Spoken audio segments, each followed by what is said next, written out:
అందరికీ హృదయపూర్వక నమస్కారాలు తెలియజేస్తున్నాను. తెలంగాణ రాష్ట్ర రాజకీయాల్లో ఫైర్ బ్రాండ్గా పేరుగాంచిన మనందరి ప్రియతమ నాయకుడు రాజగోపాల్ రెడ్డి సార్ ఎదుగుదలని ఓర్వలేక గతంలో చేసిర్రు, ఇప్పుడు కూడా చేస్తుర్రు. 25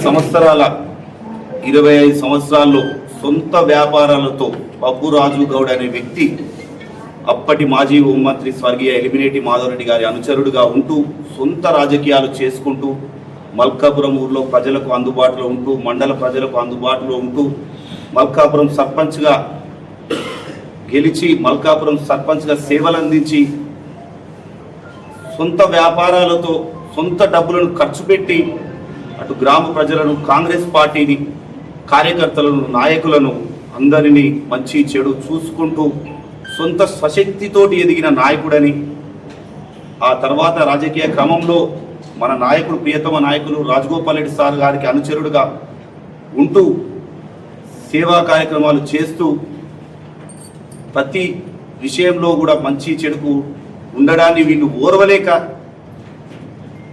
కక్ష సాధింపు చర్యలు చేస్తున్నారని, మొన్న జరిగిన ఎన్నికల్లో అయితేనేమి, మున్సిపాలిటీ ఎన్నికలు అయితేనేమని రాజగోపాల్ రెడ్డి సార్తో పాటు సొంత ఆస్తులను పణంగా పెట్టి కాంగ్రెస్ పార్టీని కాపాడిన వ్యక్తిని ఓర్వలేక వీళ్ళు చేసేదాన్ని బహిరంగ చర్చకు కూడా మేము సిద్ధంగా ఉన్నాం.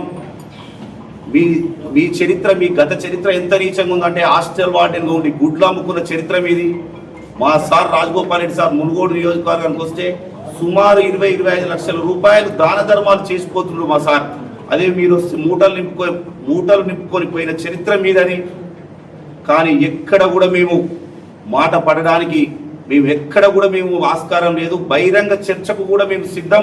ఏదైనా నిజ నిరూపణ ఉంటే బహిరంగ చర్చకు రండి, మాట్లాడదాం.